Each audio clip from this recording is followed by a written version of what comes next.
Mikhail Dmitrievich Ryumin was born in 1913. He came from a relatively modest background and did not possess the revolutionary prestige associated with some senior Soviet officials. But Ryumin understood the political rules of Stalin's state. Advancement depended on usefulness, loyalty, and the ability to identify enemies, whether those enemies were real or invented. Ryumin joined the Soviet security organs and eventually became an investigator in the Ministry of State Security, known as the MGB. The MGB was responsible for political investigations, counterintelligence, arrests, interrogations, and the protection of the Communist Party from supposed internal and foreign enemies. In this environment, a successful investigator was not necessarily the person who discovered the truth. He was the person who produced a case that satisfied the political leadership. Ryumin became involved in the investigation of Professor Yakov Etinger, a prominent Jewish doctor in Moscow. Etinger had connections to the Jewish Anti-Fascist Committee, an organization that had already attracted the suspicion of the Soviet authorities. He was also accused of responsibility for the deaths of senior Soviet officials, including Andrei Zhdanov and Alexander Shcherbakov. There was no reliable evidence that Etinger had deliberately murdered anyone. But in the final years of Stalin's rule, an accusation could quickly become an official investigation. Ryumin subjected Etinger to intense interrogations. The doctor was elderly and seriously ill. The pressure placed on him was severe, and the investigators tried to obtain confessions and information about a wider conspiracy. However, the situation became complicated even inside the MGB. Viktor Abakumov, the minister in charge, and his deputy Mikhail Likachov concluded that the testimony obtained from Etinger was unreliable. They also understood that continued interrogation could kill him. Abakumov and Likachov therefore ordered that the pressure should be reduced. This does not mean that Abakumov was opposed to brutal interrogations in principle. He had built his own career inside the machinery of Stalinist repression. But in this particular case, he appears to have recognized that Ryumin was conducting the investigation recklessly, and that the evidence was becoming useless. Ryumin did not accept the order in the way Abakumov expected. He continued the interrogations. On March 2, 1951, Yakov Etinger died in prison. His death placed Ryumin in a dangerous position. The investigation had failed to produce reliable evidence.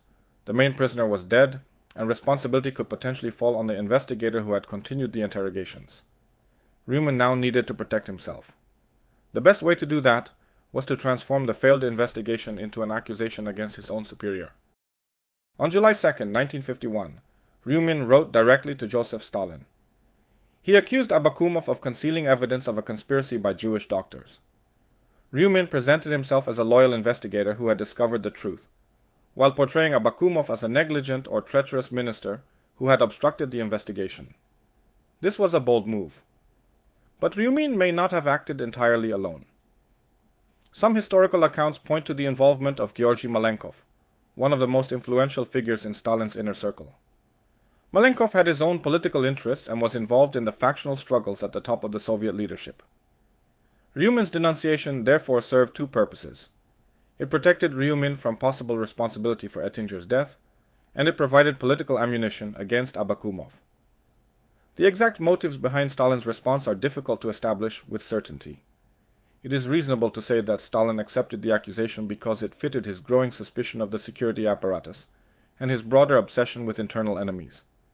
It is also possible that the denunciation provided an opportunity to remove a powerful official whose political position had become vulnerable. Whatever the precise calculation, the consequences were immediate. On July 11, 1951, Viktor Abakumov was dismissed as Minister of State Security. The next day, on July 12th, he was arrested. Abakumov had once been one of the most feared men in the Soviet Union. During the Second World War, he had headed SMERSH, the military counterintelligence organization of the Red Army. After the war, he became Minister of State Security. He had been involved in major political investigations and had helped operate the same system of arrests, interrogations, and fabricated cases that now turned against him. But once Stalin's protection disappeared, Abakumov's power disappeared with it. Ryumin, meanwhile, was rewarded. He was placed in charge of the MGB department responsible for especially important cases. His promotion did not stop there. On October 19, 1951, Ryumin became a Deputy Minister of State Security while continuing to lead the investigative department. For a relatively obscure investigator, This was an extraordinary rise. Only months earlier, Ryumin had been vulnerable because of a failed interrogation. Now he was one of the most important investigators in the Soviet security apparatus. His career demonstrated the brutal logic of Stalinist politics. One accusation could destroy a minister. Another could elevate an investigator into the leadership. The case involving Etinger now developed into a much broader political campaign. The authorities began to accuse a group of doctors of deliberately harming or killing Soviet leaders. Many of the accused doctors were Jewish, giving the investigation an explicitly anti-Semitic character. This became known as the Doctors' Plot. Ryumin played an important role in expanding and shaping the case, but it would be historically inaccurate to say that he invented the entire conspiracy by himself. The campaign developed within the wider political atmosphere of Stalin's final years.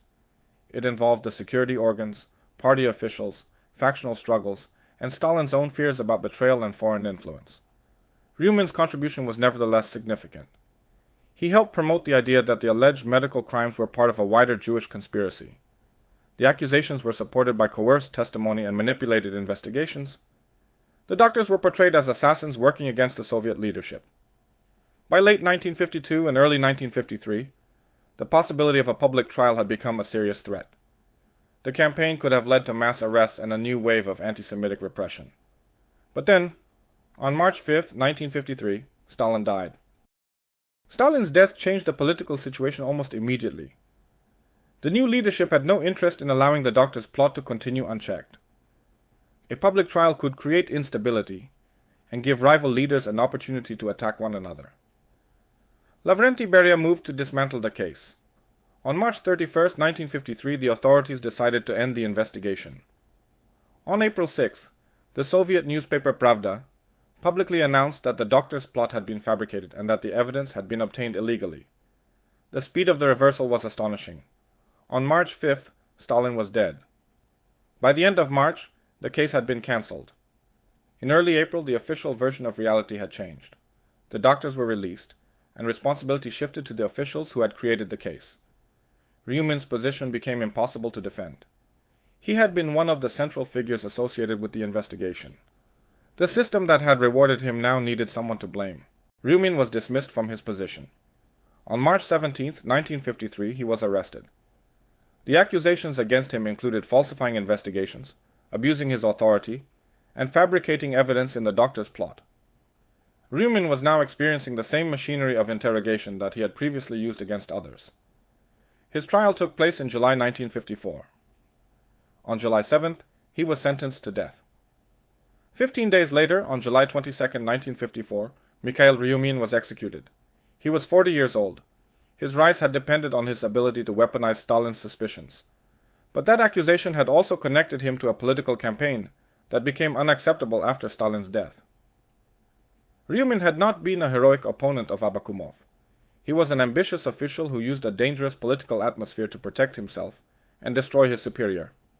At the same time, powerful men around Stalin, including figures involved in the wider struggle for influence, had reasons to use his accusations for their own political purposes. Ryumin was an important actor, but he was not the only person controlling the story. Viktor Abakumov remained imprisoned after Stalin's death. His fate was not simply a consequence of the Doctors' Plot. After 1953, his case was connected to the Leningrad affair, and to other accusations involving the falsification or mishandling of political investigations. Abakumov had participated in the repressive system, but he had also become politically expendable. His trial took place in December 1954. On December 19th, Viktor Abakumov was sentenced to death and executed. He died almost exactly 5 months after Ryumin. The man who had once controlled the MGB was shot after losing the protection of the dictator he had served.